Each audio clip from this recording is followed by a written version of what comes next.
I'm Nathan with Blue Oak. Today I'm going to talk about SRT or SRS. What is it?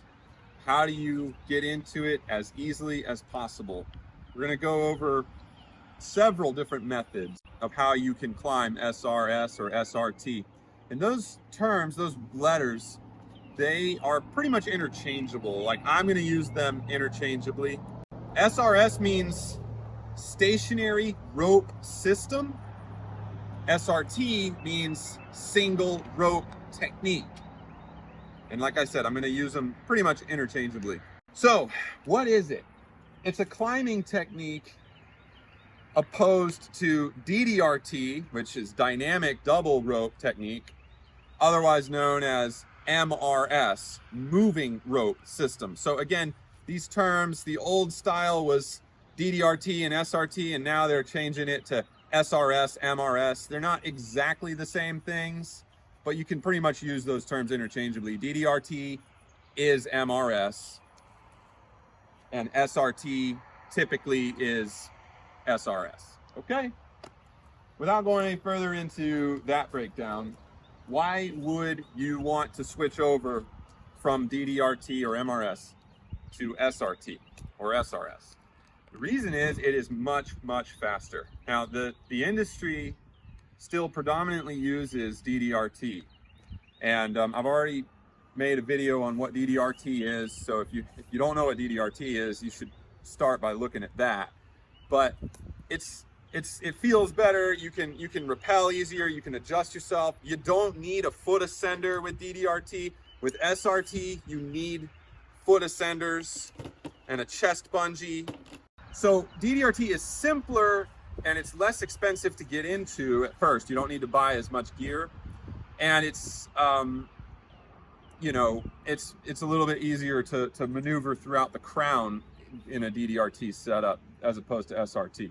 However, it is much slower, much slower. So if you're doing like, I don't know, pruning of these big white oaks that are like 120 feet tall or something like that, if you even have to climb 60 feet, you're going to want to know how to do SRS. Also, if you're doing a rescue scenario, you're going to want to know how to do SRS. And another really awesome benefit is setting up an SRT rope. You can utilize one of the anchor systems called a base tie, and you do not have to isolate your limb. Okay, that's one of the jewels of SRT, is being able to climb on a base tie. Now, there is controversy about working off of a base tie because it's dangerous for the climber if the ground team, cuts his rope or something like that. We're not going to go into that right now. We'll go into that in another video of different SRT anchor types and the pros and cons to each kind of anchor. But for right now, just understand the benefits. One of the benefits of SRT is you don't have to isolate all the time, okay? Not with a base tie. All right, I've covered the basics of why SRS or SRT is something you should learn. Main one being the speed. In years past, they didn't have the appropriate devices to really utilize SRT in an incredible way. Like you could ascend with an ascension device, but you couldn't come down on that same device, and so you would have to weight transfer yourself and load into like a figure eight, some kind of descending device, and then come down. So it wasn't as smooth and just efficient. But now they've come out with all kinds of devices. I have a few of those laid out on this table here. They've come out with new devices that can ascend and descend on SRT. So we're going to go through these setups, starting with the very simplest. If you have none of this, if you've not climbed SRT before, but you want to learn how, what's the easiest way to get started? Okay, so we're not even going to need a foot ascender right now. We're not going to need a chest bungee. All we're going to need to start with is a gree-gree. You might know what this is. It's a rock climbing belay device. It doesn't have to be a gree-gree. It could also be like one of the other brands, like this is a Mad Rock Lifeguard. And then there's Beal Birdie. There's other brands, there's a lot of brands. But what you want is just something that can accept the rope diameter for what you're going to use. So this gree-gree says that it can take diameters between 8.9 and 11 millimeter. So your SRT rope needs to be really a maximum of 11 millimeters. That's what this rope is.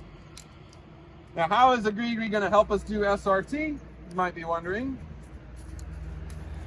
And I want to say also that this technique of SRT, it is SRT, but it is not the fast technique that I was talking about. This is a way that you can at least get started on a single rope.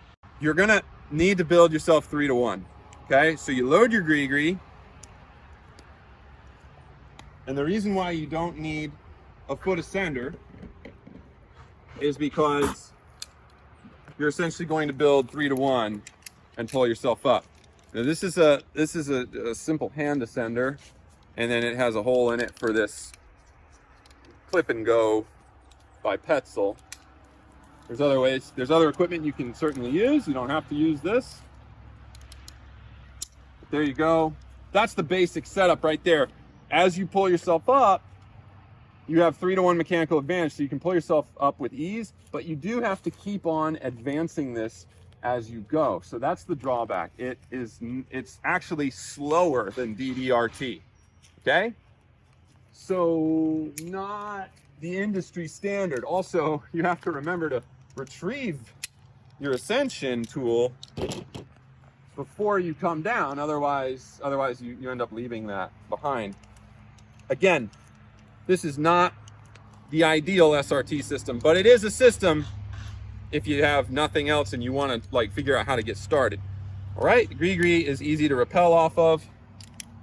So coming down is not an issue, but going up, you have to build that 3-to-1 to pull yourself up. Once you're ready to move on to like the legitimate SRT methods, let's say you're an experienced climber using an MRS system with a split tail. And that's where all you have to buy to get started with SRT is a rope wrench and a foot ascender, and then some form of chest bungee would be advisable. So if you're used to climbing on a split tail system, then the rope wrench is gonna be your transition. So let's do a VT.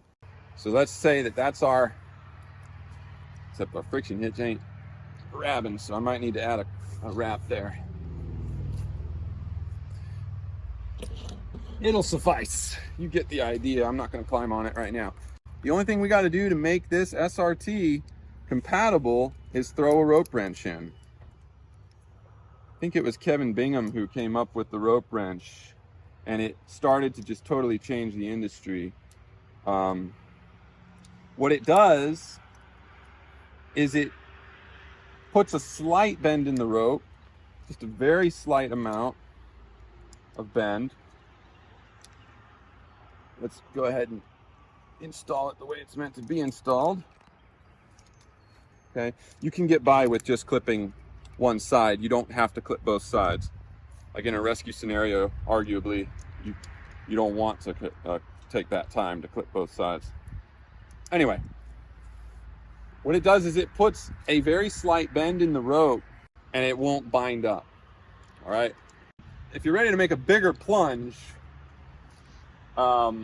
and get like the really nice toys, then here's 3 to consider. Oh, and by the way, if you're on a Zigzag Petzl makes their own version of a rope wrench called the Chicane or something. I don't have one, but it's the same concept as a rope wrench. All right. So anyways, this is a Unisender. Last time I checked, it was around $300. This is a Rope Runner Pro. I don't have an old Rope Runner. They're not as good as the Rope Runner Pros, but it's the same concept. If you find an old Rope Runner, it'll do the same thing. And this is an Akimbo. It's a little bit older than the Rope Runner Pro. The Rope Runner Pro was supposed to be way better than the Akimbo. I disagree. I think the Akimbo's better. But let's just talk about how simple. Let's start with the Unisender. Unisender is nowhere near as smooth for your descending as either of these two options, but it's by far the easiest to load on the rope. Unisender, just throw it through the keys right there. It's just a mechanical Prusik, and it will slide up the rope with ease.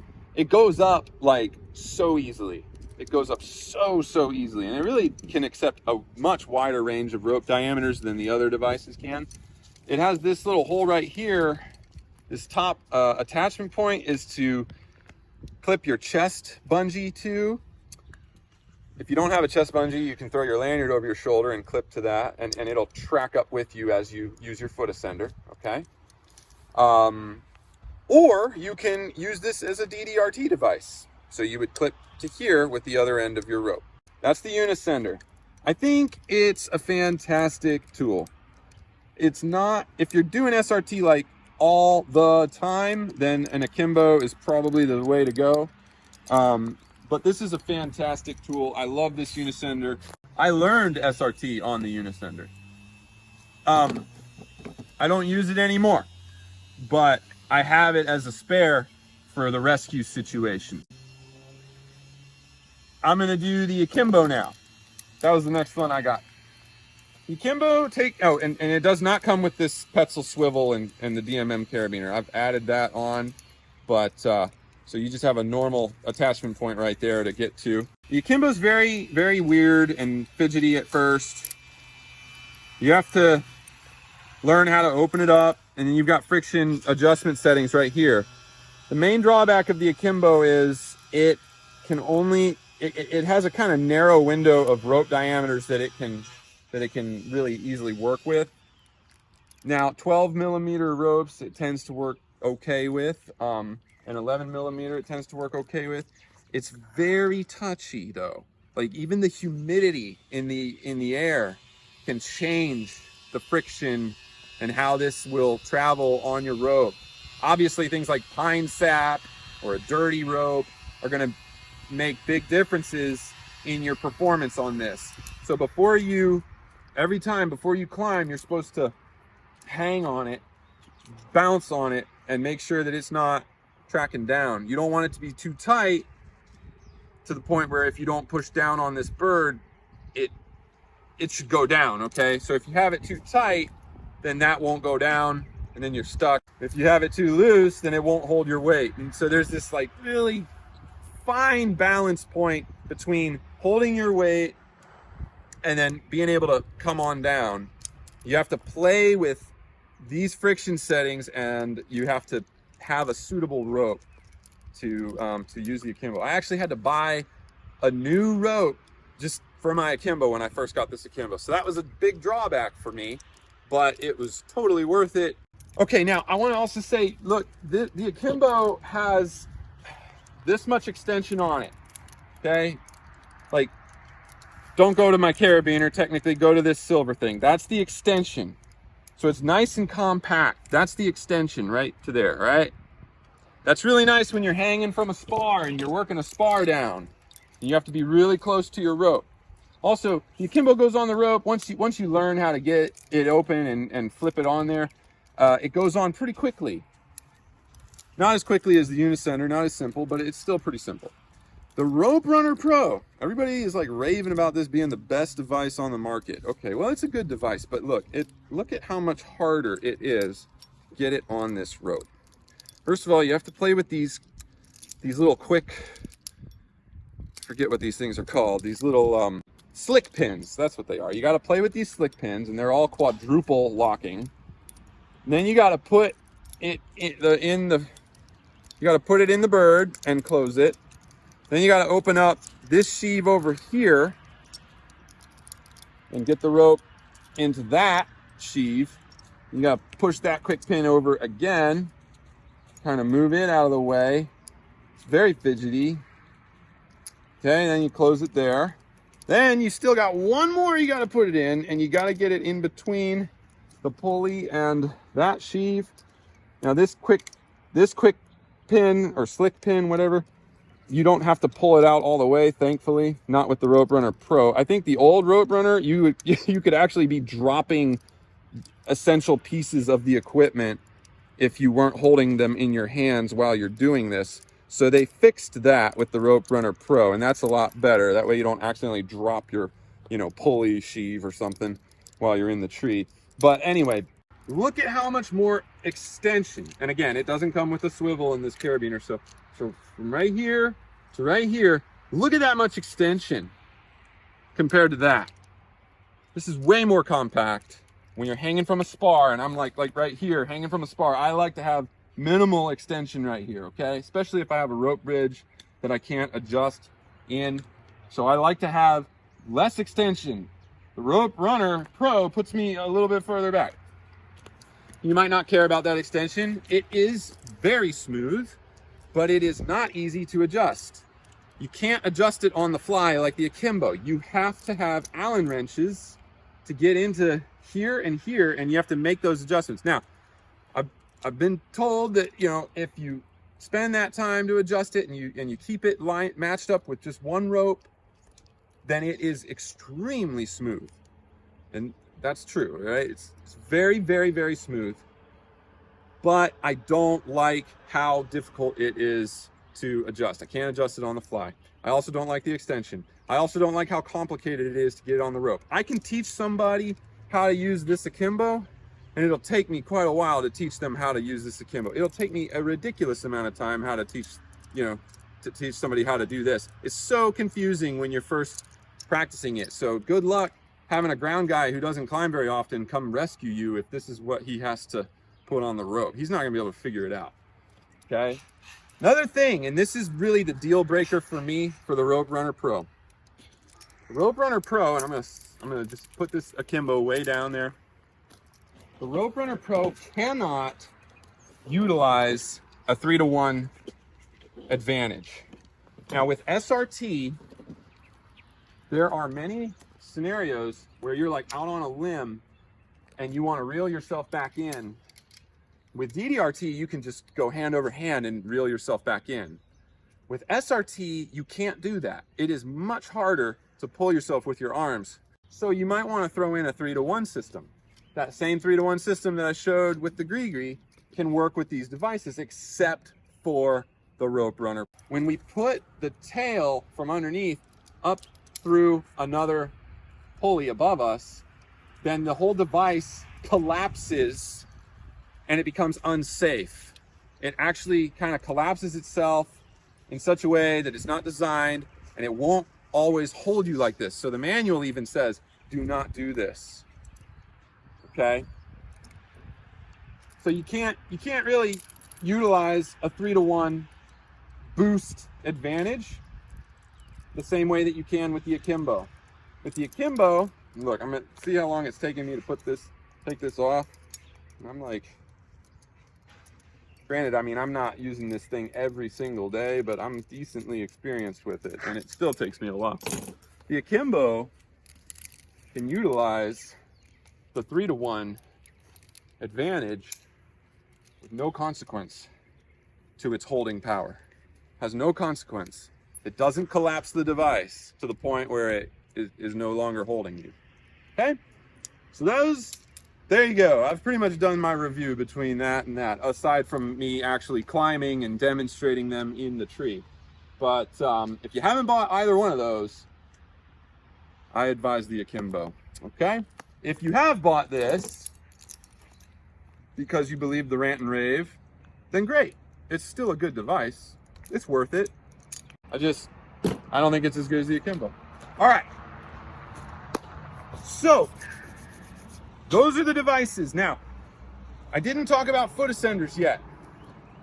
Remember, if you're not using a 3-to-1 mechanical advantage, you're just traveling up the rope, gotta have a foot ascender. You have different options to choose from. There's lots of different manufacturers of foot ascenders. I have 2 different brands. People really like this CT brand because it locks open and it locks closed, and it's compact, it's small. But it has sharp teeth on it, so it will wear at your ropes faster. Also, I don't like the lock feature because it's one more thing that I have to do when I want to go in or when I want to come out of the rope with my foot. But for beginners who have no experience on a foot ascender, this adds a lot more security, and the rope won't be popping out by accident while they're trying to ascend. So for beginners, the CT is a great foot ascender. For people who are a little bit more experienced, I really recommend the Notch dual cammed toothless foot ascender. They call this the Jet Glide, I think. Anyway, I'm not sponsored, so I don't have the knowledge of, I'm not a product specialist here, but this thing I can tell you is so buttery smooth, and you can take it on and off. It has no lock, so it'll pop off on you while you're getting used to it. It'll definitely pop off on you. It's a little frustrating, but it is so buttery smooth, and I'll demonstrate with this. It starts tracking up the rope like almost right off the ground, okay? Whereas this foot ascender, you have to pull rope through for your first, 6 feet, 10 feet or so. Okay, you're also gonna want some kind of chest clip. You do not want this to be load bearing. It's not designed to be load bearing. It is just to pull the device up with you as you go. I make my own out of bungee cords, and they do just fine. Then if you really want to be extremely efficient with SRT, you'll get into something called rope walking. Rope walking incorporates one more tool, which is called a knee ascender. This is a Saka knee ascender, and the knee ascender is one element of it, and the foot loop is the other element of it. They call this a floop. Foot loop for the Saka just stays on your boot. They make another type of knee ascender. Oh man, Haas, that's what it's called, a Haas system. It's different. You don't keep the foot loop on your boot, and it doesn't have a bungee traveling through hollow tubes right here like the Saka does. So I like the Saka. Tree Stuff doesn't sell the Saka, which sucks because I like Tree Stuff. So I have to buy my Saka from West Spur. Again, not sponsored. I'm just giving you guys free tips here, okay? The Saka is better. It's awesome. Knee ascending, having a knee ascender enables you to rope walk, okay?